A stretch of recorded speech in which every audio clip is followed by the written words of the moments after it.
Welcome, everybody. The live trade show on a Wednesday night. Good to see the comments piling in nice and early on YouTube. Welcome to everyone there, and Facebook, Twitch, Twitter, and wherever else you're watching around the interwebs. I've had a seat change, fellas. I'm not in my usual chair. I've just sat back a bit. I'm at the workstation. So, how are we, gents? Clean shaven CB? Yeah, bringing sexy back early, mate. Spring's in, so the skunk's I love how you we'll have to see if we can get Tiggs back there. He's just dropped out. Surely we can't have a power outage in Rossville Park. No way. We can't be that unlucky on a Wednesday night when we're doing a trade. Hang on. This computer's the Star Trek machine, mate. It's like the $9,000 computer. Fucking hell, hang on. I'll see if we can get him back in. Oh, you're back there. Oh, we've got you back. It was John Brown. John Brown. I caught him at my power box. The prick trying to turn my internet off. CB, thanks for the nice video promo you made today. That was very good of you. Thought I'd just branch out a little bit. You know, I had a couple of ideas in my head, but unfortunately I had to leave the office and go actually do my job, which was disturbing in itself. But I had another plan in my head to do a promo for the trade show, but you just had to settle with me warming up the larynx and Dr. Trades. To be honest with you, CB, full transparency, mate, I rubbed one out to it, so it was brilliant. Yeah, the one at the end. I hope our relationship's now not awkward. You know, it was just you shaven. You had that little still growing there, which is nice. Yeah, Shannon. I'm sure the ladies appreciate that. Shannon, what about me? And how are you going, Tiggs? Are you going well? The pressure's on you. CB and I are here for our looks tonight, so. Yeah, going really well. We've been looking forward to doing this, and I hope people appreciate the work. I know they appreciate the work that's gone involved with it. I've tried to narrow down. I've got like a realistics section I've got, which I realistically think something might happen. And if it doesn't, it will break later. That will balls deep, if I can use that expression. I've got some players that we're keeping an eye on as well that, and I've also got next year who I think if we can't shake the tree this year, it'll hopefully most likely, something might happen the year after. We're going to be pretty active in the sense that we can be draft, we can be trade. We've got a plan A, we've got a plan B. But I really had a fantastic chat with the analytics about how clubs, when they recruit and also target, which I'm going to love to share with everyone as people start to come on board. Yeah, looking forward to it. Before we get stuck into it, I think it's only fair and reasonable we do speak about Dave Astbury, who did announce his retirement on the weekend. Fantastic career, was 154 games, 3 premierships, started off as a forward. I think he kicked 2 or 3 goals in debut, and then we found a spot for him down back. And in my tweet, I sort of put out there that he's been the ultimate team player because without him playing the role that he played throughout his career, it didn't allow the Rances of the world, Grimes and all that kind of stuff, and Boston to do their thing. So his role in our side, I think externally, was criminally underrated. And he's been magnificent for us, and full credit to him. And I know we flagged it, a little while ago that we had a feeling this was going to be his last year, but definitely still sad to hear that he has pulled the pin. But all the best to Dave in his future. And Loz, what you said, spot on. For anyone who hasn't watched his speech on the club's website, please do yourself a favour and go and watch it. It's about 16 minutes long, but worth every minute. He's emotional, heartfelt, and just really down to earth. And one of the most interesting comments I took from that was his words about Rance and how the media portrayed him, which I thought was quite interesting and very raw and open, fellas. What did you guys make of Dave's career? I think, you guys say me. Well, I think what a lot of people don't realise was how much of a cultural leader he was at the club. Like everyone talks about, your Cotchins and Basher and those guys, but Dave Astbury was a massive part of driving that successful club culture into the premiership years. And you talk about a guy who was going to get traded away for a 3rd-round pick and a box of stubbies to Brisbane at one stage, and we showed faith and kept him. And my God, what a decision in keeping him, because he allowed others to be better, and wonderful. And I think when I think of an image of Dave Astbury, for some reason in my head, the image is always him. He's got someone by the jumper, and he's just in their face snarling. And if that's how I remember him, apart from 3 premierships, mate, what a guy, what a wonderful footballer for our club, and a sad day that he's actually retired. Yeah, look, when he was given number 12, which is a big number to fill, only a special person could fill that number for me, considering, like, I've been open and honest that Big Richo man was my hero following, you know, particularly our club, you know, being a supporter on the ground. And when the number was given to Astbury, I thought, yeah, he's got potential, but is he the same type of character? And I think the effect he's had on the club has probably just as been equal to Richo, but more internally than externally. When he was on the field, he was a calming presence, criminally underrated by his own supporters till later in his career. He was rarely beaten. What he lacked for pace, he made up for footy smarts as well. But yeah, no, his speech for me was. I got my boys to watch it, you know, and I said to him, look, if you ever want to see class, the word, what does class mean? Have a listen to this bloke. So that was nice. The other thing I want to just briefly touch on, because I talk in rumours and trades, and obviously that's what I do. But what I don't do is talk about malicious gossip. That's why I don't talk about catty stuff. And I know people are good-natured and they don't actually see it. But when you tweet or when you post on our forums and you start spreading these malicious rumours and you don't have any factual proof, it's just what you've heard on Facebook or something like that, and then you print it, then you type a post on it, and then you try to back it up because you put your name to it. It can really have an effect, and that's why I'm really sort of cautious. Not for the sake, it's just because of our club. I just don't do it in general. Because with stuff like that, I always, when I post anything, would I like someone to say what I'm posting about me? And that's how I generally try to guide myself. So that's just probably my advice to people. You know, I love that he called it out as being bullshit. And it's an easy trap to fall into. You know, you hear a rumour, you post it, and you hear more of the rumour, you open yourself up to it to start to believe it, and then you're rubbishing a champion and you're rubbishing those that are his good mates, and it affects people. And I heard the sadness in his voice when he said it, and that's what resonated with me. And I'm really just highlighting it, not to put a downer on the night, but just so that it gets present with people that, hey, what you do post actually does matter. You know? Just be mindful of that. If you're not sure or if you haven't got fact, don't post it publicly. Yeah, exactly right. Yeah. No, well said. But yeah, hopefully Dave gets up this week. I know he had to drop out last week with I think a corky, so hopefully he can play that last game against the Hawks this week and get the send off he deserves, which is a shame it won't be in front of a crowd, but he will know that the full Tiger Army is 100% right behind him every step of the way. So, and I'm sure the club, when COVID's finally a distant echo of the past, and we have a full MCG, he's going to be on the car going around, and he'll get his proper send off. I hope that happens more sooner than later, but he deserves it, you know. Yeah. God knows what's going to happen when Cochin retires, and then we've got the other stalwarts that have taken us up and forward, you know. They I'm not saying he's retiring, by the way. Just no. Someone just put Karen's just put a beauty, a ripping, yeah. It's look, sorry, Karen, I didn't mean to go all preachy. It's just I mentioned when CB did Dr. Bloodbath, whatever you did, Dr. Blood. I said, no, I'm going to do Dr. Trades this show, yes. Hence what I said it. But no, important message nonetheless, you know. Love your work, Karen. All right. Keep it coming. But before we get stuck into the trade stuff, make sure you do tag and share this episode wherever you're watching it from. Tag your Tiger friends in because it's about to get interesting. And I always like to welcome to anyone who's new watching the show. Thank you for tuning in. And we always love our extended listeners who are tuning in every week, all the regulars. We love you all.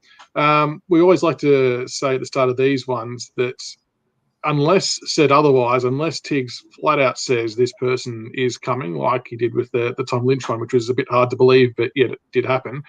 If names are mentioned and things like that, unless said otherwise, these are just names that we're interested in, not necessarily coming to the club. So sometimes there's a lot of confusion around that gets a bit lost on other parts of the interwebs, and that's not what's being said. It's simply that there's an interest being expressed, a desire for us to try and get that person to the club. Whether it happens or not, there's a lot of stuff to happen, unless Tig says otherwise. So I want to stress that again, because it does get lost in translation sometimes, and some people, we know there's people out there who will hear what they want to hear, and that's fine. You do you, we'll do us. But Tig's strike rate's been pretty good thus far with the names that have come forward. Fucking amazing. I just, I'm not all about modesty, but it's this is just for the haters out there. I'm pretty accurate because I make sure that I've got. Sorry, Seba, you were about to say, mate. I was just going to say, currently we're batting 2 for 2. So we called Bolton how long ago when everybody else was trying to scaremonger in the media, and we actually called Dave Astbury's retirement about 3 months ago too. 2 months ago. So we're batting 2 for 2. Look, again, for the new listeners, just real brief, I'm like you. I'm like everyone in this chat. I love my club, right? But I'm 49 years of age. So being 49 years of age, I've got real world experience, and I was in the tech space and a few other industries, and got to know a fair few people. And, hey, I'm a joker. For some reason, people like me, right? I tend to keep my word, and if you're a mate of mine, you're a mate of mine for life. And I've made really good friends from that. That have gone into industries at AFL, and we've always kept close contact. If I say I don't have many friends, but when you call a friend of mine, we always keep in touch. So that's how this all sort of grew, and I shut my mouth about it because I was getting some stuff for years. I never really bothered to do it. The only time I started doing this is when the Dusty bullshit came out, and I wanted to even the playing field a little bit with a bit of truth. Everyone started seeing it was all valid. Everything I was saying was getting printed. After I said it, just for you guys at that other website, it was after I said it, look at the timestamps. And then I said, fuck it, I'm going to do it for the average Joe Blow. So take everything I say with a pinch of salt. I don't work for the club. I have no influence with the club. So I don't do the trades, right? But all I can tell you is who I know we've definitely spoken to. If I believe it's advanced or not, because I do have a bit of insight in that, and also use my gut, which my intuition out of all this has started over the years has become pretty good. So hopefully that clears everything up. Do you reckon that's nice and simple, fellas? I've made it pretty easy. Enough of this pussy shit. Let's just rip into it. Let's go. All right. Okay. Well, listeners, what do you want to hear first? Do you want to hear the big stuff first, or actually no? Before we do that, I'll tell you what I did this week, because I spent 2 and a bit weeks on it, and I had a couple of Zoom meetings with it, and I actually got to see what was the word at the time it was? The mechanical analytics. I think I can't even read my own writing. What it is, apparently clubs, and I've actually seen the program, have a system of where they grade development, so anyone that they bring in, but prior to bringing him in, they have target skill sets that they look for, right? Richmond's a little bit unique. Most clubs will have zones, so like 1, 2, and 3 of certain skills that X person must have for them wanting to draft it, right? So that could be kicking, that could be endurance, that could be inside ball winning, so on and so forth. By the way, if I'm talking too quick, let me know, because I'm conscious everyone's time's valuable, but I really want to say this out. So there's that. Richmond's unique in the sense that and this is an evolution, and what we've decided to do is we only have really one zone that we target for. So we might target for ball winning ability, but we'll have second subcategories. They don't have to be great at outside spread. They don't have to be great at certain other KPIs, but can they be developed? So it's the whole computer system, and what it basically does. And once the person's in the system, they put a growth KPI to it, so a development KPI, and then they track how they go based on, which skill sets that they've rated them, how they've improved, and if they haven't improved or if they've got regressed, and that's how they move people on, so on and so forth. So that was really fascinating for me to see and to hear it. And full disclosure, I've had permission to say this, but I can't say which club and who it was, but I got this from a recruiter's mouth, which I was really fortunate. Actually, I felt like I was working for an AFL club there for the 45 minutes this went on. What I've said at the moment, does it make sense? Because I know I can ramble or speak too quick. Everyone's got what I've said. Yeah, Dean Polo was stiff. Well, this is the thing. So I asked the gentleman who he's a close friend of my close mate. I said, so what are your thoughts about Richmond? How do you think we do it? And he was pretty specific. He said, obviously, judging by how our list makeup is, we value two things above everything else. We value, obviously, endurance, so the ability to repeat sprint and keep the ball in motion, to keep running. And we actually, funny enough, which I was not aware of, but we do value quite highly kicking penetration. So what he means by that is distance on kick. He said, if you compare our side to most other sides, we're rated even beyond elite. We broke new ground. So if you think about it, and I had a look at our list, we've got a lot of players that can kick well over 50 metres, if you think about it, particularly from a stand start and also a running kick can go 90 metres. You've got your velocities, you've got Mansell's a long kick. You've got a lot of these long kicking. So that surprised me, and that sort of works out to be of the fact of, how our game plans was. And then we've got the other things that are important, inside ball winning, that will grade it and develop. Bombing the ball. So we've all seen it, but that's example short's another one, Paul. So that surprised me. I wasn't present to it when I saw it. I thought, you look for your wingers, you look for your ball team. That's why McIntosh gets a lot of games, because he has the two call value points. That's why Pickett got recruited, for example, so on and so forth. So that surprised me when I went through it. So I asked him, so how does that translate? And he's gone, obviously, with the new rules that have come from, that actually those two main points aren't as important now as other things. Funny enough, the stand mark rule and the way the game's been officiated, inside ball, so there's not that many inside contests, but the actual ability to win contest is more important than ever before. That's clear as day. Every metric will show you that. If you cannot win the ball from a stoppage, you're fucked. Well, which has been us to a T the last however many months. And it's not just because of Richmond. He said, you're fucked because umpires will allow a 12 to 15 metre kick, an 8 to 10 metre kick. They will allow it. Sorry, Steve, I missed it, mate. I was more looking at Michael when he'll talk. Yeah, 8, and then they'll get the mark and it resets the play. So you can't build momentum during a game, right? What creates momentum is motion.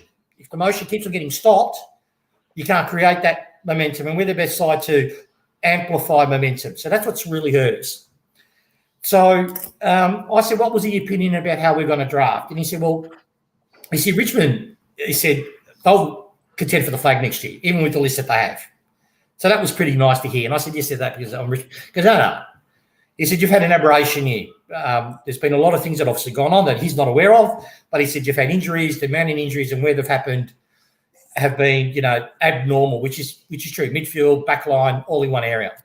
So, sorry, Steve, I'm trying to speed this up, mate. You've made me self-conscious now to race through this, but I want to pay the respect with the work that I've done to tell this before just saying names. Yeah, I'm giving you the good shit. All right. So, all that preamble, what does it mean, right? So what it did, it allowed me to look at the names that I'm hearing and to go, okay, what are we targeting for? And there's a couple of ones that he believes that we'll be aiming for, right? We need a linkman, right? We need someone that's ability to be able to flood defence and transition from defence to attack, right? That's generally a winger, and that's a winger that can hit a target. That's what we need, right? And he's got no doubt that that's what we'll be targeting, right? He also believes we'll be targeting an inside ball because we can get exposed on the spread and also the inside contest, and obviously our defence. We need a stopper more than an interceptor. We don't have one. Astbury's retiring. That's obviously all come out now, but Miller's been groomed. Hopefully he stays on the list. But we need that type of player, someone that can actually stand on a gorilla and guard that area to allow our interceptors to do what they do. So the good shit. First of all, we'll talk about Sarah. Everyone wants to hear what we'll get to Tom Green and a few other ones. Yeah, we'll talk about Sarah first because that's the one that's present in my mind on top of my list. I said very early on, we're interested in him and he won't be going to Carlton. And then Tom Morris and a few others came out and said, no, Richmond's not in it now and he's going to Carlton. And I said, I think a couple of podcasts ago, no, he's not going to Carlton, particularly because of the coaching changes and all that sort of stuff. And now apparently Tom's come out and said, he might not go to Carlton because of the coaching changes. Because that is feedback that my mates who are recruiters in the industry are hearing that, but we're not out of it. Nowhere have we put our hand up and said, no, we've moved on. Nowhere have we said we're not going for it. We don't do that. I asked you a question with Tom Lynch. Did we say anything about Tom Lynch before we recruited him? Did we confirm any rumour about Tom Lynch before we got him? It was all the other clubs trying to stir shit up, like your Collingwoods, etc. Correct. Yeah. So when we say zero, and even when we don't deny, when we say zero without any denial, then you know that we're still in it. So I still believe, as from now, that we're still firmly in the hunt. But Nick, I'll address that for example. I'll address that in a sec. We're not offering the money that he wants. So I'm going to be very clear and upfront and honest on that. We would love to have him, but we don't. We have a particular need that outraised the link play because we believe we've got talent that we can back in and develop. So it's in relation to. But we haven't pulled away from it. He's still got a choice to make. And from what I know, as from earlier as this morning when I double-checked it before the show, again, this is from me asking, so they don't work for the club, but they're generally spot on. Have we got an official? Normally a player manager will say, no, you're not interested. You're not in the market. He's rejected your offer, whatever it is. We haven't heard that. I'm not saying we're in the top of the pecking order, but I'm 90% convinced he's leaving Freo. And he doesn't want to go to Carlton. So unless another club like Hawks or someone like that really fronts up the coin, I don't think, who knows, we're going to be sitting there. That's not a bad point as well about if he does go, the asking price is going to be quite large, I imagine. I'm guessing that they would be asking for 2 first-rounders, and from what we sort of all can gather, we don't want to really part way with our early first-rounder. Yeah, we won't give our top first rounder away this year. There's no way that will happen from what I've been told. We will happily give next year's first because there's a huge feeling that we will bounce hard back. So we're happy to give next year's first. I know that as a fact. Our bottom first round, we're really remiss we really want to use that to trade up in the draft. That's an option too. But if Freo, if we said to Freo, here's our first next year plus our third round would do it. That's still a really good. That's a really good draft hand for them. There's things at play. So we're not out of it completely. Do I think he'll come to the club? No, I don't, because I think we're really going balls deep into trying to shape the GWS tree. That's what I'm hearing. Where we will make some. Yeah, go ahead, CB.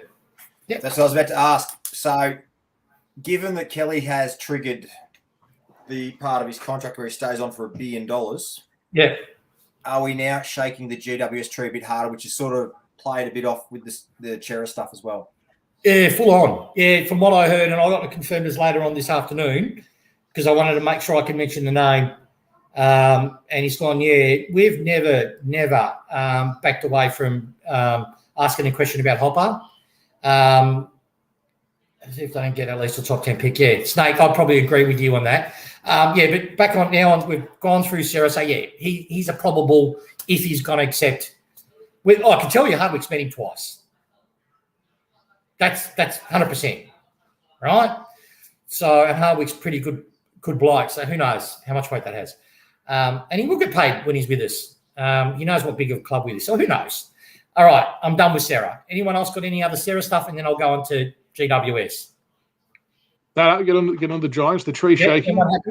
Everyone happy? Okay. Because it all correlates, doesn't it? It does. The Kelly triggering the $1 trillion deal means something has to give because, as you sort of flagged a season or two ago, that the GWS cap space was already on the extremely tight end and they had to shed some players, and that's only going to continue if they're paying the big bucks. Yeah, Andrew, just on that, mate, he met him last year as well as this year. And when I said met, I know that they're face-to-face, so it could be Zoom, it could be whatever, but I know they've met. So that was pretty, because that was the first thing I said, but that's how it got answered to me. Yeah, they still met. So, so going on to GWS, how it sort of got played out to me is GWS obviously did not want this, and I believe who I heard this from. GWS sort of were hoping that Kelly would not trigger his 8-year, right? He did, because which is a bit of a blunder, which is great. So they've got Hopper at the moment who, look, any other club, he'll get 850. I'm surprised, funny enough, Snakes here. North isn't right into Hopper, but funny enough, from what I heard, he's too inside, right? So that probably explains why they're not offering silly dollars, like Kelly level money. But we've got a plan A and a plan B. We would love Hopper. We would make some things happen to get him if he was happy to come to us. But if we're sort of the conversation we're having is we can give you Hopper and we'll give you a first round pick for him. Keep in mind Hopper's age. He's played a lot of football at GWS. They've got to weigh up. Will we get exactly, Reece. What is he worth? Is he straight up first round pick, whatever that is, 17? I'll tell you about Taranto. I've heard that too. I've checked it, and I'll tell you what I've heard that. So Hopper either a first, and that's not been rebuffed, right? It's just we're not the only other club after Hopper, and Hopper does love the boys at GWS, right? So, but they literally don't have the money for him, and they won't have the money for him for 2-3 years. They won't let Taranto go, right? So that's not happening, CB. Sorry, mate. They won't let him go.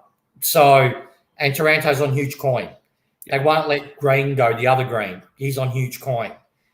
Davis is not contracted. And the reason he's not, because they're trying to fit him in, and he'll accept biscuits anyway to stay at GWS. That's where his life is now. He won't be getting out of the club. So they have to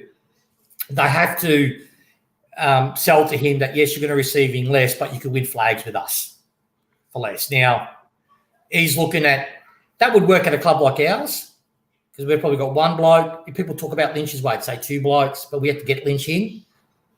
Person homegrown at the club is 1 bloke, which is Dusty on Dusty dollars because it's Dusty, right? I can accept that as a player, right? No, at GWS, we want you to accept less. Well, hold on, you've got $1 billion man, Kelly, you've got fucking Taranto on stupid money, you've got Caliglio on stupid money, you've got Green on stupid money. I'm a founding player. Why can't I get stupid money? That's their Achilles heel. Will he move? I reckon it's a genuine 50-50. The offer's really with GWS if they want to push this barrel or not. Obviously, they're concentrated on finals, so this would be a slow burn, a real slow burn. But, yeah, we're in there, definitely. And if we can't get Hopper, I know we've said to them, look, yes, Green, you can have him for another year. His money's less. But if you want to retain Hopper, we will give you a first round for Green. That's how much highly we rate him, which probably shock a few people. So that's with those 2 GWS boys. Taranto, I asked the question, won't happen. Caniglio won't happen. He stuffed them up completely. We have given a really good nice dangling hook for GWS, an easy out of good currency that they will get for them. Come to us. So we'll see. So Hopper being plan A and Green plan B. And this is on the assumption that Chera either stays or doesn't accept our offer. So is Chera the ultimate plan A in the grand scheme of things? No. Chera's not the ultimate plan A. For me, it's the plan A, and I've sort of misread it here, so I'll put my hand up. The ultimate for us is inside ball winner. Well, I've sort of been consistent with that since get-go. But in saying that, our optimum is Green or Hopper if you can pry one of those two this year, not next year, which I reckon our likelihood of getting Green next year is really high. If we didn't get him this year. I think GWS knows that. Yeah, mate. So you talk inside ball winner, and the rumour did break. So talk to us about all things Tom Mitchell at Hawthorn. Yeah, look, first of all, we're a generator, and Tom Morrison just made it up. I think he's on record saying he made it up. He just said it just makes sense. Right? And Richmond needs inside ball. It's open in the recruitment space that we need inside ball. But before I answer that, probably give the audience, you guys got any questions with the Hopper stuff? Are you happy with what? I will come back to your question, so we will go back to. Keep pushing on. We can keep revisiting questions as we go. Yeah, okay. Right. Sorry, my wife's put the heater on. I'm fucking sweating. Jeez, creepers. Lips are going blue, mate. Got the blue UV light on as well. Yeah. So we've got. Get me back on page, CB. What was your question again, mate? So Mitchell. I briefly mentioned Tom Mitchell, but then you were going back to another point before you addressed the Tom Mitchell question. Yeah. I don't think Tom Mitchell has anything in it. I think he wants to stay at Hawthorn. He won't get the money elsewhere that he's getting at the Hawks. I sort of said when I first said it, the only way I could even close, they won't get a first-round pick for him. There's no fucking way. The only way I could see him being a Richmond jumper is if they accept the third rounder for him and they pay 80% of his salary. Yeah, because that's just realistically not going to happen. It's not realistic. It's not realistic to me as it's going to happen. Because it was I agree with you. It was just someone sort of putting one and one together and linking us because why not? And what's funny, he's run with it. Like he's admitted that it's bullshit, but then he's gone, but it makes sense. I'm hearing, and you can tell he's making it up. But there's probably he's planted a seed, see what grows from it. Sometimes something as small as that can grow, but we'll see. Oh, mate, Dale, get up. Some of the comments. Keep them coming through, folks. Keep them coming through. Talking about mids, stay on mids. Crouch, Matt. I know we've got the call in there, but I don't think anything's going to happen with it. But because he's like his brother, he'll go for the money. But he'd be perfect for us, in my personal opinion, if his body's right. And he checked out at the club. From what I heard, and this is what worries me now, it's a big, huge red flag. So his injury, he had injury, da-da-da-da. But with what happened to his brother and a few things, he checked out of the club. He could have played more games than he has. That's what I've heard as late as today. So that's a big red flag with a lot of recruiters that's what they've heard. But that's coming from the Crows. So he'd be traded with caution. So speaking of the Crows, there's obviously, with the retirement of Dave Astbury, it brings up the logical one of a delisting that occurred within the last 48 hours. Daniel Talia. Hey, g'day, Tugger. How are you, champ? Look, on Talia, I asked the question. His body's broken, right? He's been really resilient. But his body's broken from what I've heard. But again, I'm not in the medical field. I could see this. I'm not saying there's any official asking. I know...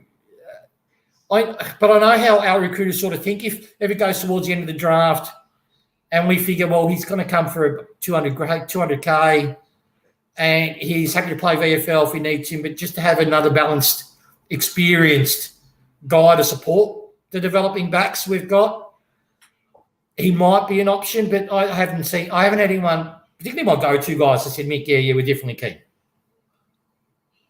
So none of them have sort of said anything about, Talia. Yeah, I've had no one say to me, Talia, no. All I heard that when he first said, well, who would be interested? He said, no. We're all about. We're very aware where our list is placed. The only time you bring a 30-plus-year-old in is if he's an absolute superstar and it's for an immediate need. We do have key backs developing in the VFL, and there are a couple of good defenders in the draft, right? So, and we believe with Bolter back, with Broad back, Broad, exactly. Yeah, Grimes, Vlosten, Mansell, who's really strong one-on-one defensively for a small medium. Plus, if we fix our wingers, it's all relative. If you fix your wings, they'll defensively roll back, which, again, shore up your defence, and which, again, improves your mids. So that's, I don't see us targeting the back half in trade. Draft, yes. Trade, no. And like we sort of said, it's the compounding injuries to the same line for lengthy periods of time that probably did expose it as a weakness. But, I mean, you'd like to think we can't be that unlucky to cop those same kind of injuries 2 years in a row. But, I mean, you've still got Garthwaite if he stays on the list who can play. Miller's a little bit unknown, but we know he's a defender. So I agree with that. Unless, he was an out-and-out gun, there was probably no need for it. We're going to trade for a mid or a winger.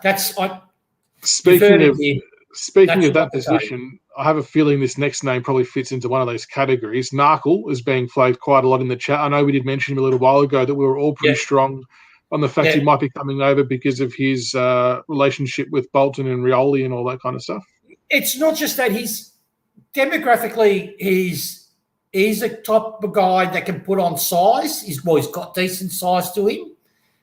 He's very quick on the burst. He's inconsistent as fuck, right? But that can be developed if given game time. There's some players only get better the more senior football that they have, and we believe he's that. We believe he's a stack mold. Stack motors on in the VFL, but really shines in the AFL. We believe he's like that. We're into him, but we're not the only club into him. What I heard, you got WA is really making a strong push for him. We're in the fight for him, though. I'll be surprised if he didn't choose us. He won't stay at Geelong. I'd be gobsmacked if he stayed at Geelong. It'd be a complete flip. But I've heard WA's come at him pretty hard. Freo, even West Coast, even though their cap is fuller than ours, are pretty keen on him too. But I reckon we've done enough. But speaking of mids too, traded in mids, the Wallace noise is not going away. I mentioned him at the beginning of the year, if you remember. Wallace as a bridge to allow our younger midfielders to get that step up, and he's an elite inside. Getting contested possession, his KPI on that is fucking straight through the roof. So he would be perfect insurance in relation to injuries or anything like that we might have. He is and he isn't. Caddy's never been good as inside mid. If you look at his history with Cads, he was never an inside midfielder. That's why we pushed him forward. If you remember when he recruited to us, he wanted to play midfield. But he's not. The only similar look is they're both weird-looking dudes, similar height. But Wallace is dead set an inside elite ball winner. He was not a superstar. You know how Best Way was described to me? He said, Michael, how do you rate McIntosh as a winger? And I said, well, I love him. He goes, yeah, that's Wallace as an inside mid. Just think of him as a McIntosh that can play inside ball. Yes, he's got weaknesses, but he's fucking really good with his one wood. So he won't cost much. And yeah, and the Bulldogs are happy to give him to a home. And the other guy that I mentioned, which actually excites me because it fits our age demographic. Exactly right, Rock. Yeah, exactly right. We need inside. So he's do we ever? Jesus. And he's not that bad on the spread. But there's another young kid at the Dogs. I mentioned him. I think I was the first person to mention him. What was his name? Lipinski. Lipinski. Someone actually sent it through, and it did catch my eye. Lipinski's come up a couple of times. Yeah. Yeah, I mentioned Lipinski fucking the last trade show, but even before the year started, that was a name that I heard that we were looking at in relation to how he's developing into Dogs, how he's not getting a game. We like his outside work. He's something that we need, and we probably think we can develop him as a wing. He's a really good kick. He's got penetration in his kicking. He's got a beautiful engine and can play outside with a little bit of inside. So we like him. So don't be surprised. We're definitely tracking him. So I wouldn't be surprised. He's one I've got as a probable. I'll give you one that's been brought up. So Rioli's name has come up a couple of times. Is he looking to re-sign or? Yeah, he's not going anywhere. The players on medium coin, this is how it's got explained to me. Players on medium coin, because our TPP is tight, we've got space. Astbury was pretty well paid, but we've also got, I think, portions of the ranch money yet. We didn't have to use it all on Bolton. We've also got a few incoming players that will be coming in, like Yanakles, that not going to cost us overly much. And Stack's not going to cost us overly much. He's going to be heavily incentive-based as well. The cap's going up slightly as well. So we've got room to play, right? And one thing about our recruiters, they're very switched on. From what I've heard is, Constable, no, nothing. From what I've heard is players like Lipinski, Wallace, who address the need, more on Lipinski players and Narcos players that we can develop as well. That aren't going to cost us the earth is great, but if we get a major apple from a tree like a hopper or a green, we will fully invest in it, trade-wise. But, yeah, make no mistake, people will be trading. Our midfield will be regenerated. We will get I'll talk about Billings in a sec. I heard something that was really fucking off the presses this morning in my morning meeting. That surprised me about Billings. But yeah, so in midfield, we'll be addressing it. We're definitely the draft, though, people. There are midfielders in the draft that we're actively very keen on. And I mentioned a while ago that we hid a draft pick, draft a player, in a sense, hid our interest or hid whatever you want to use it. Yeah, so one of our first round, I believe, is the first rounder. We're trying to push it down to a second rounder. So before your questions, CB, apologies to Tiger Tragic and someone else. If I've missed questions, there's questions flying through. So if I do miss something, we'll take a bit of a segment. I'll try and get to as much as I can. I'm not deliberately ignoring people. Yeah, well, what we'll do is after CB's question, I'll stop and then I'll let people and just go through the questions and I'll try to fire off as many answers to them as I can. How's that sound? So people feel the love. Callum 772 is an interesting one, Tiggs. But before we get into that one, I've heard Josh Caddy to North Melbourne. Oh, I've heard the Gold Coast. Yeah, people are saying he's been delisted. He's going to be traded. I've heard something, and I don't want to mention it, but it explained when I heard it explained to me why it was the year that he had, and he's loved by the group. He's loved by the coaches. And I would not be surprised if he plays a heck of a lot of games next year for us. So he's got one more year. He's contracted to the end of 2022, yeah? Yeah. Yeah. Would that mean we've closed off an idea of trading him? No. If any trade comes, particularly where he's on pretty okay money because we got him from Geelong, I will proviso this. If we get the opportunity to get Hopper, that's going to cost us a penny, then, yeah, if I was Caddy, I'd get nervous. We'll probably force a trade. But that's what I meant about harsh decisions. But, yeah, no, he's not just going to be cut and burnt. Some people will go and we've got to just burn his whole year wage for nothing. And, he's done nothing wrong to the club or to the coaches. I want to make that clear again. He has done nothing wrong. Okay, so I saw some of the questions coming through. The name that's floating around a bit is CCJ. Do we know anything more on the status of CCJ? Yeah, I still think he's gone. I've heard – I was so 100% confident he was gone, and then I started warming to the fact that, no, he's going to be playing at the club next year. But, yeah, but then I swing back to what I've heard for the past 14 months. Yeah, he's gone. I seriously think he'll be going north. He'll be going to GWS. I know Brisbane was funny. Another one that's come into the play. I know Essendon's looked at him. Yeah, he's definitely got currency on the market. The one that really surprised me was the Cats. And then that fit with Narkle. And I'm not saying I'm going to swap the two, but there might be something. So just be mindful of that because Stanley is Reece Stanley. So, and Hawkins is not getting any younger. So there might be something, we'll be able to do there too. So it's pretty, I still think 90% he's going. That's interesting. It'll be interesting to see where he ends up. Troll was the other one. I think there's been a little bit of interest. He's gone. Yeah, I think he's going to Gold Coast. When he's saying that, hold on. Can we afford to lose? Is it a case that we would lose one or the other? It seems like no, it's not that. It's not that. It's just that we've got Soldo, we've got Marte, we've got a couple of tall blokes at the club that can play that. We've got, ruck-wise, we've got that base covered. And ruck floating forward, all teams have that. We're not going to lose out on that. Joel offers something unique, though. If he plays his 45 minutes, 30 minutes a game, he can create. He's a unique tall man. I do know we would like to keep him, but we're no closer paying the money that anyone else is paying. So that's my rider. If he stays, he's a clubman for life for me. Because he'd be accepting way unders. I just don't see it happening.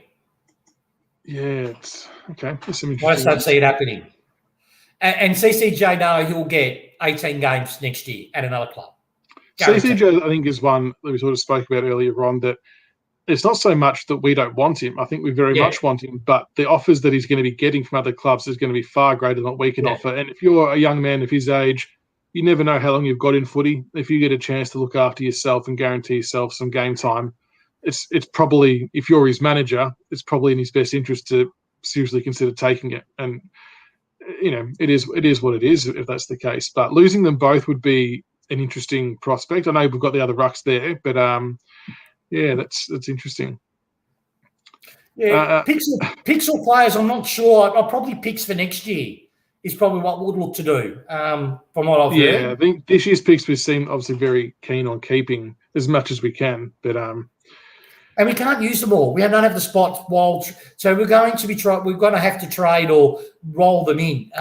What's great, we've got the ability, from what I got told, we've got clubs desperate to trade down, funny enough, because they need points more than they actually need their number pick. I'm not a huge in the trade and draft, but that's an option we can look at. That's going to help us along as well. As to Soldo, how he's tracking, I've not heard anyone tell me that he's not tracking well, that he won't be playing games next year. I reckon he'll be playing round one. He's a huge part. A few people have mentioned Pickett. This is the first I've kind of heard of anything about the possibility of him not playing. I said to everyone, I think it was 2 podcasts ago with Pickett when he was sitting in the room and stuff, and I tried to kill it off. I said, mate, it's lockdown. I seriously think it's as simple as that. He's got family stuff. It's really affected him. It's really affected him and his family from what I heard, but it's all I want to say. And I'm not into talking about players' personal lives and stuff. It's nothing malicious about it, but what will be, will be. That's all I can say. Fair enough. What else have we got here? The other question, I don't know if you want to do this now, if you wanted to do it later, but you spoke about, I think you put on Twitter as well, a West Coast player that was potentially looking to come back to Melbourne, not necessarily to us, but just to look to come back home. Yeah, it's Gaff.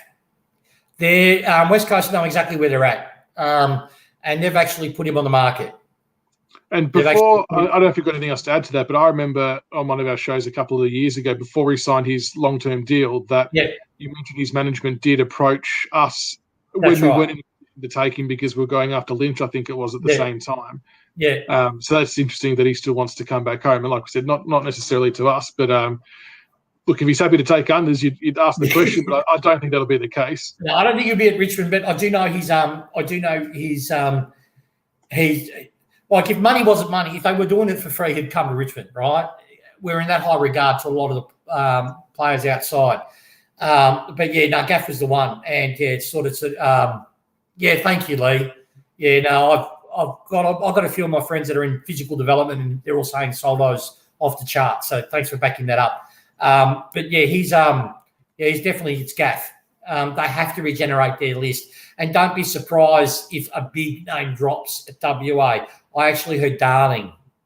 Now, I haven't put any. Darling or Kennedy. I'll fucking sell them back to Carlton. I wouldn't be surprised.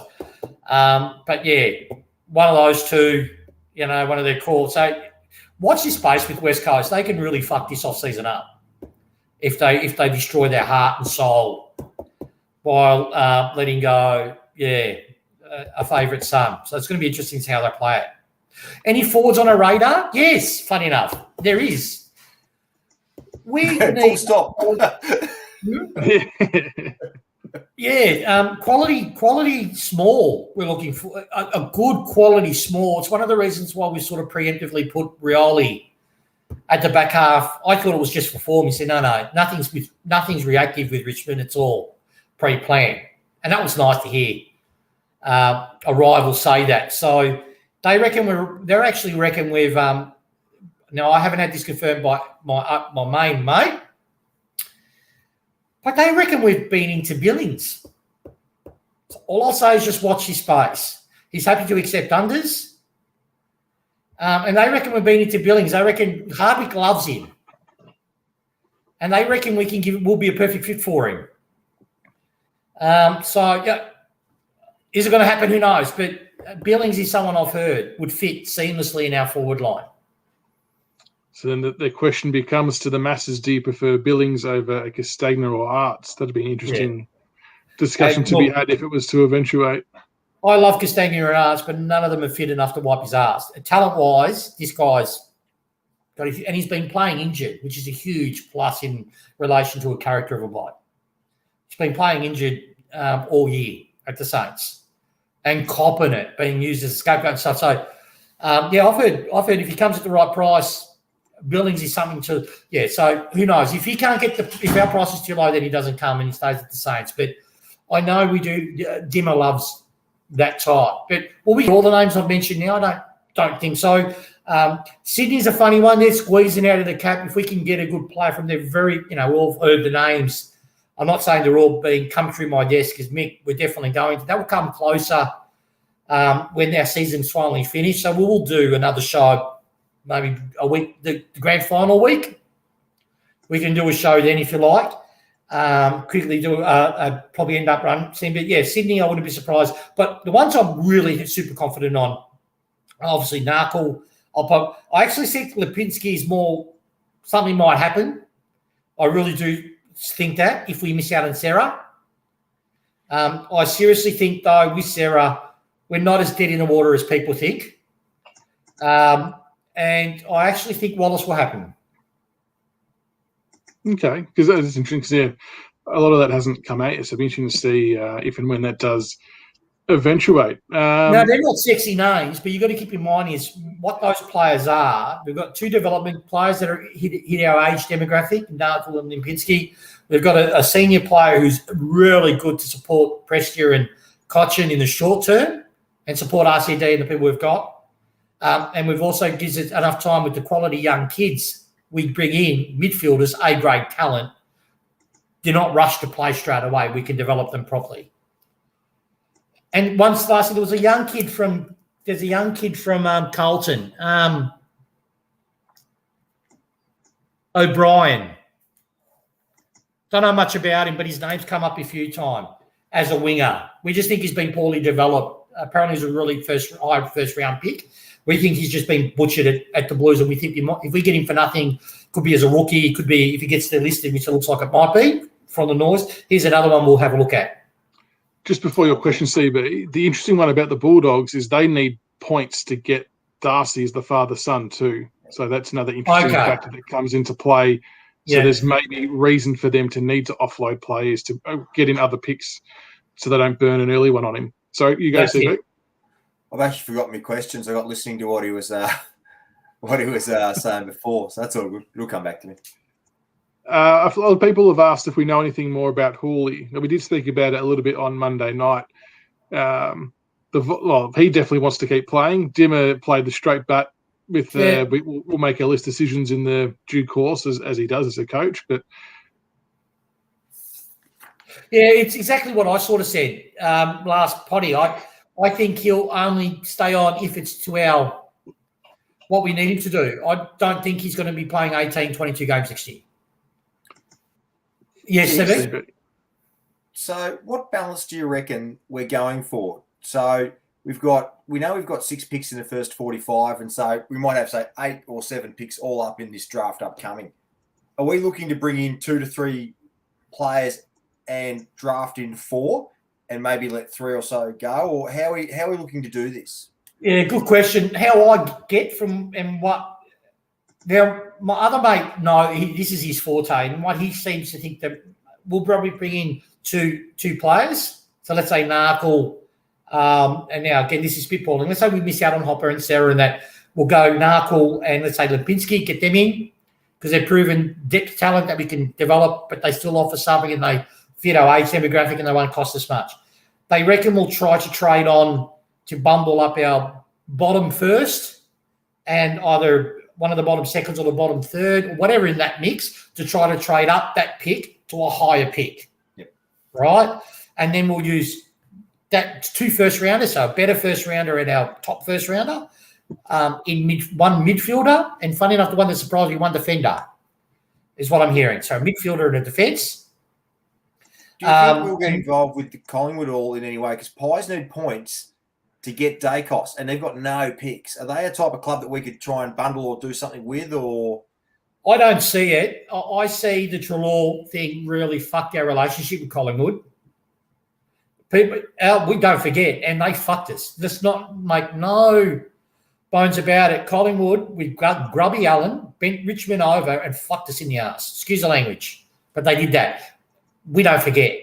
Now that they need help, I doubt we'll go to them unless they offered us something stupid like, all right, we'll give you. They don't even have a first rounder, do they? No, they've got nothing. That's what I'm saying. They've got nothing. They need 1,500 points to get Nick Dacos, who's a top 10 talent, probably number one. Give us DeGoey, give us fucking DeGoey, next year's first rounder, and your fucking whatever top pick you have, and we'll give you 2 fourth-round picks. No, that's how they need bad. cap relief. They need cap relief. So whether there's one that you can shake the tree there and get for we don't have the cap space to cap relief anyone, I don't think. Okay. Yeah, I heard that. That's why I mentioned his name, bud. BAFLD. That's why I actually mentioned it as a surprise. I've just heard his name. I don't know which type of player it is and who it is, but I've heard his name a couple of times. So that's why I just threw him out at the end there. But I distinctly remember Lepa saying it. So I wouldn't have mentioned him if I didn't keep on hearing his name. So it's someone as a rookie. I'm not saying as a fucking straight in the list, but it might be a rookie, might be put him in the VFL for a year. Here we go. Quayne Brown. Wash your mouth out, the Richmond journey. Wash your mouth out. We will not take Maynard. No, we're not going to take Maynard. And you've got Quayne Brown Bus Life. Yeah, he must be from that other website. I haven't got there yet. I'm getting there. He likes to write in caps. He seems very. You can always know a person that they're from the Cooktown if they do caps, you know. And Quam is no longer partaking. And the thing is, I don't know how more specific I can be. I don't know how more specific can I be. I can't say. I'm being pretty. I think I'm making it clear which ones I think are going to happen, but I can't say they're 100% going to happen because I don't fucking work for the club. I don't know how much IQ you need to actually cross that bridge to understand that there's no motivation for me to bullshit. If I was bullshitting, I wouldn't be so right. Anyone who's been involved in recruiting at any level, doesn't matter if it's local footy, local what have you, you throw a lot of darts out there in the hope that 2 or 3 will bite. So if you think we're just talking to 4 people and that's it, you're just dickheads and you do not understand how the system works. You talk to as many people as you can to bring talent into your club or lift rocks for future trades and things. So, Warren, just on your question, mate. I'm with you. Just with your question, I think this year will change. We normally go best players available, but we are definitely going to be targeting. We're definitely targeting an area of weakness, which is, like, as I've said, midfield. And then surprisingly was defence. I thought it would be wing, but midfield and defence. That's how I see the draft playing out. A few viewers have put up Riccardi's name from GWS. Have you heard anything about him? I've heard his name, but not linked to us in any other than rumour. I've definitely heard his name, but it'll probably be going to another club. Not definitely linked to us. Mido wants to know any word on Tom Lynch from Adelaide? Nothing on Tom. The listings is Tom Lynch from Adelaide. I'll spew up, microwave my membership, kick my dog. I wouldn't be a fan if that happened. The listings, or even other trades. Someone mentioned earlier, say if we are hypothetically getting in a Narkle or a Wallace, someone of that ilk, is someone like a Jack Ross probably going to find himself in the outer? Well, he's found himself in the outer now. Like, I think what we've said, we understand that, like I sort of said at the start of the show, certain players haven't progressed to the level that we want. I'm not saying Rossi is. I haven't had the club. Anyone at the club tell me this is what I think, just to make it clear for the slow people among us.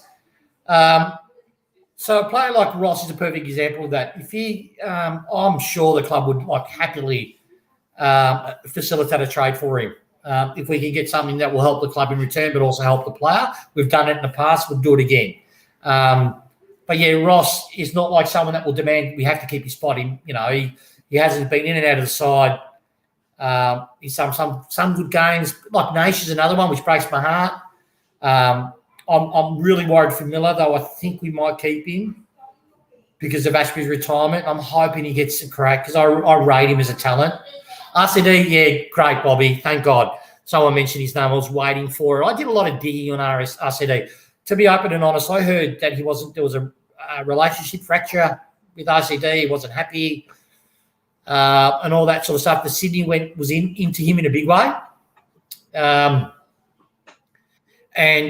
From what I heard, put me at ease that he should stay at the club. A lot of that was, there's some truth to the smoke, but no, he'll be at the club next year. Yeah, we'll take that deal, Sturge. A lot of people are asking about assistant coaches. Obviously, we get 100,000 back in the cap after Kebabgate finishes up, which has probably hurt us quite a bit this year. I know you mentioned a few weeks ago about it'd be nice if Chris Newman come back. I know, CB, we've spoken about would Clarko come back, would he sit alongside Dimmer and help out? I'm not sure whether we could fit the two egos in the same coaching box. We need to, I was thinking more of like a director of coaching, not to actually coach. Or a consultant. They need to pay the tax. Just bring someone in, pay over the soft cap, stuff the AFL, and spread the load and bring in talent, because we've lost your fitness and conditioning coach to Sydney. We lost Flybags. We lost Lepich, all in one hit. Add to the year before, we lost Carousella. We need to bring some talent back into that box to assist the guys currently, is my take. Like I said really early on, we will be bringing a Richmond coach back to the club this off-season. I have not. Who it is? Is it Newman? Is it Grigg? I don't think it's Grigg. I think Geelong really rate him, but who knows? But Newman, whoever it is, will hopefully be coming back to the club. I think we'll be coming back to the club. We definitely will be recruiting. I think I've heard 2 spots. 2 assistants will be coming to Richmond. Good. I think Grigg's probably too fresh out, and not had enough that experience at another club to come back. Maybe I'm wrong. I know he's a very smart operator, but Newman would probably fit the bill a bit more logically. Yeah. If I had to. Well, there's also Knights is the other one. Would love the Geelong IP. Mate, it's a very Tiger thing to do.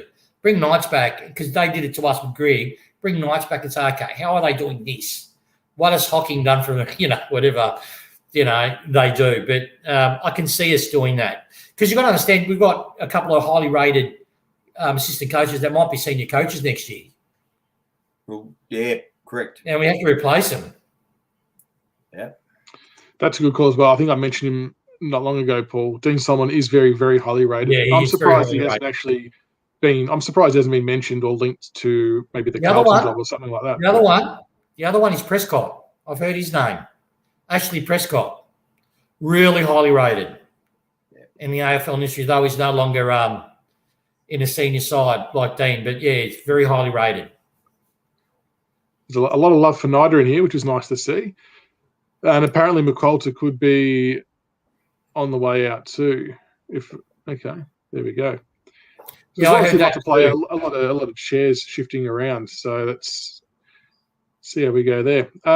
Were there any other names that you want to share, or that whether it's Richmond related, other club related? Was there anything else that we've missed, or if anyone has got any other questions, feel free to send through. Yeah, anyone with questions, I'll take them. I'm happy to do that now. No, generally, I'm happy with the names I've said now. Again, for idiots like that one before, not once have I said they're a lock, right? Because this is different. Some trade periods I'll say, yeah, Lynch is a lock. It's happening. It's a lock. Shaddy's going to be traded. Yeah, Hampson's coming. It's a lock. Yeah, Precious coming. It's a lock. But with these ones here, I do know that we're going to try to check. I'm not going to repeat what I've said. This is what we're doing at the moment. Will it work? Who knows? I feel it will. It'll be interesting to see how it plays out. What about Gold Coast players? I know you you called, was it Ainsworth that you spoke about, and CB tried to shit can you, and then a few days later comes out. Yeah, I had like that flog that typed on caps, and that other website fucking all say I'm a stupid wog and I'll make it all up, and then it comes out that he's not happy and then all the problems and so no, not to Richmond. What I focus on at the beginning, just to let people know my thought process, beginning of the year, I just ask about anything. Just we'll have a wide pool. So I might mention other clubs and stuff. Then I narrow it and try to focus it closer towards the end of the year. I focus on the best club in the world, which is Richmond, with the best supporters. So hence, that's what I do. No, Taranto, I've heard is not realistic. He'll be at the club. He'll be a one-club player. It would be a great get. It would be, but he'll be a one-club player. But look, mate, you mentioned something earlier. Actually, can I say a lock? Hey, it's your balls on the line. I'm going to say a lock. My leather pants on him. I'm going to lock this. I'm going to lock this one. If we don't get Green this year, we'll get him next year. Okay. You've heard it now. I'm happy with that. There we go. Let's see if that's what will happen. Right, that sound there is my balls on the line. Yeah, very good. No, we like that. That's what these shows are for. Jay wanted to know, you mentioned earlier about that we need to fix our wings. What does that look like? Yeah, obviously, I automatically was lazy. Is it Sarah? It must be Cheryl, whatever you pronounce his name, must be the one. It could very well be that we've got, obviously, got Hugo. We might recruit a kid. We've got Limpinski if we decide to trade for him, or we might identify someone in the draft that could really fit that role. So there's a few things we can do, particularly with the draft game we've got. It's pretty open, but that's an area we're going to fix. Make no ifs or buts about it. That's the area that we're going to fix, as well as obviously midfield and back. Feel free to send through suggestions, Sturge. I'm happy to for someone to mock something up for that. What else was green is the doozy? There's a lot of doozies in here. Oh, you've done it now. Another question's come through, which I've seen a few times. Will Cochrane be captain next year? Now, like we sort of said, none of us really know anyone at the club as such. As this is going to be more of an opinion thing, I suppose, unless someone here has heard otherwise. But I think he will be. I think he'll play next year. Maybe not with the plan to play all the games. I think he'll get his rest, but I reckon there'll be some kind of a handover period, maybe announced as early as before the start of the season, or maybe in between. But I definitely think next year he will carry on and captain. Yeah, 100%. Yeah, Aston Campbell's mum's been telling trade secrets again. Oh, hang on. What if I missed another one, have I? Why does Braden, have we heard anything about Braden Fiorini from the Gold Coast? No, I haven't. Which surprised me. He's personally one that I would love, but again, I only mentioned what I hear. I haven't heard him at all. Fair enough. Any thoughts on replacement for Rewalt? Next year might be his last.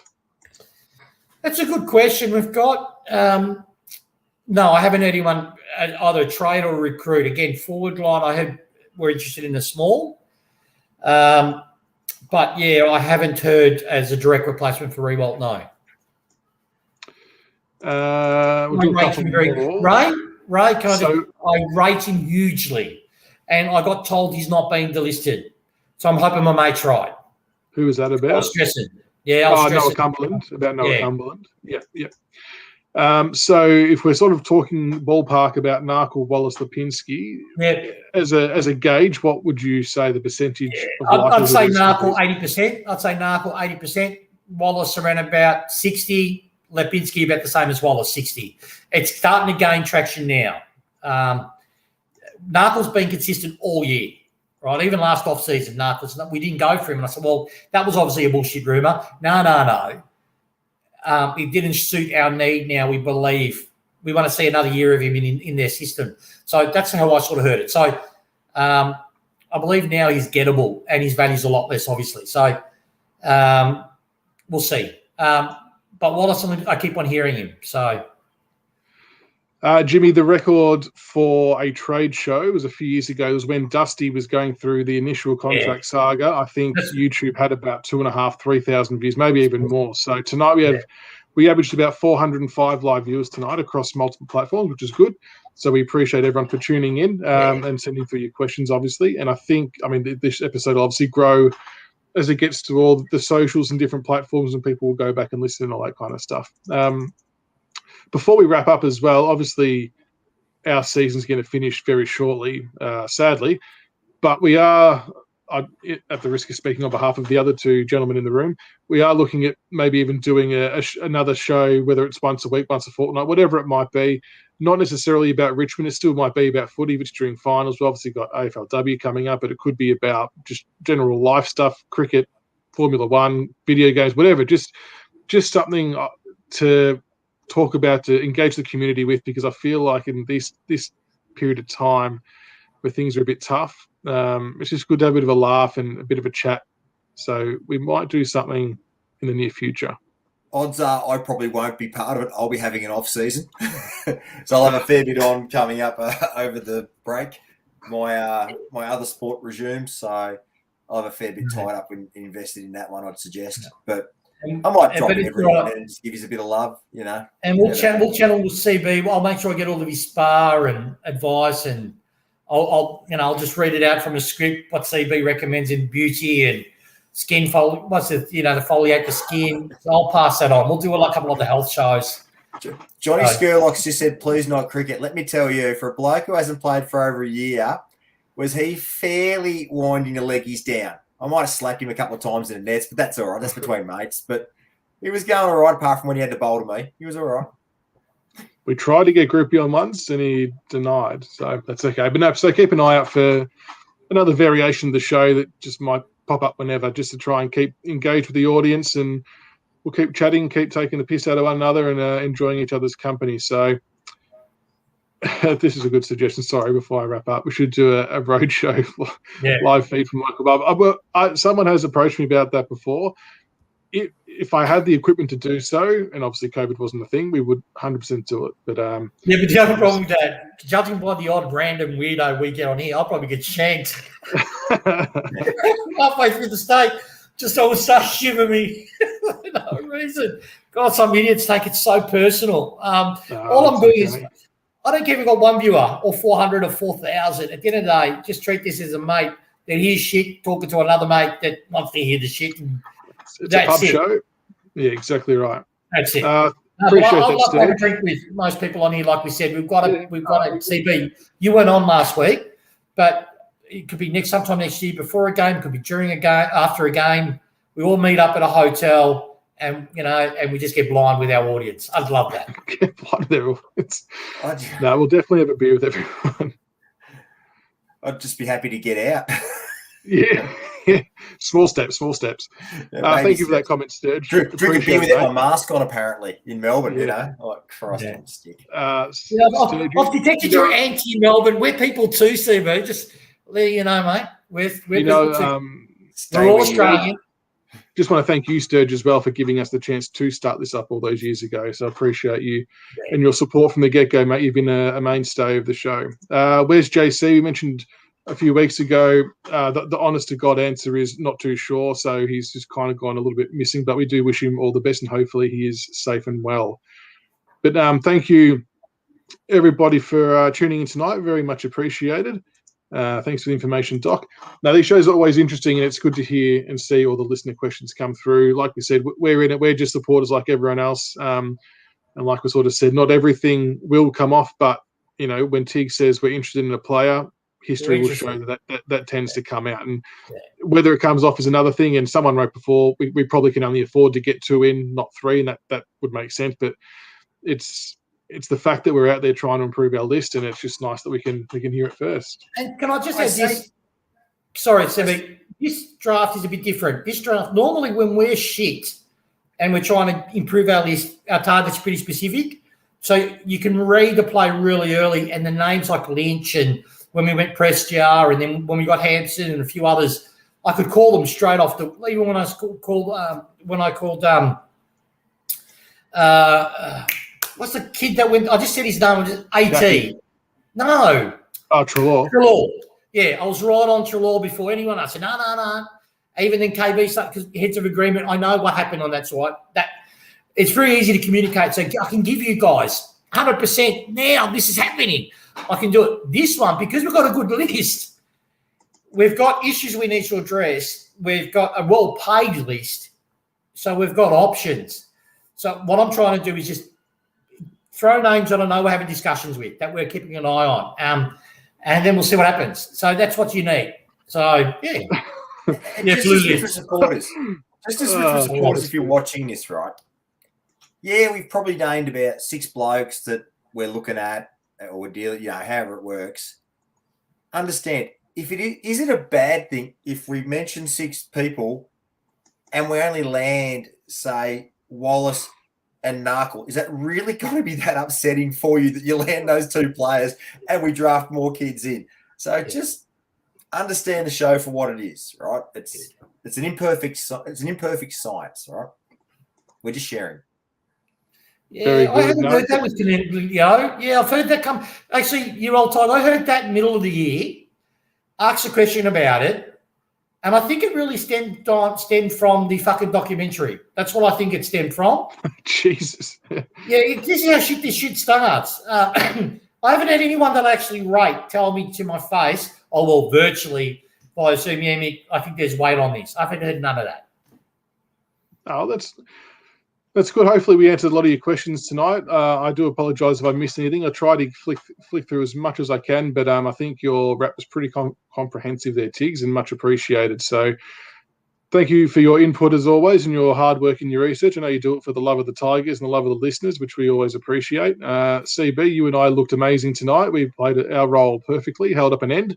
It says Elwood, not Selwood, right? I don't want any grief. Yeah, you've done that twice. You've done that twice now, and good to see that you're still carrying on after your gig on Hey It's Saturday with the sign writing. So that's Nicolette, percentage wise, I'd say it depends if he really wants out in the Saints, but they're offered him a lot of money, right? They offered him a lot of money, and he still hasn't signed it. From what I got told, if our offer's not even close to that, but loves culture, playing group, and that money will come. So percentage wise, I reckon it's probably 50-50. I'm probably being generous on that. It's probably less than that. Because if no one's actively hunting him, no. So he might just go with the Saints because they're really trying to keep him. So, and it's easy to start a club than leave a club. But I know this sounds like I'm hedging my bets. It's 50-50. I'll just say that. I'm trying to explain it for the freaks. Sorry, I'm trying to make it simple for the weirdos.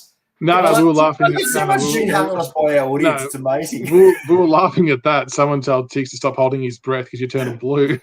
Oh, God. I can't wait to see you guys face to face.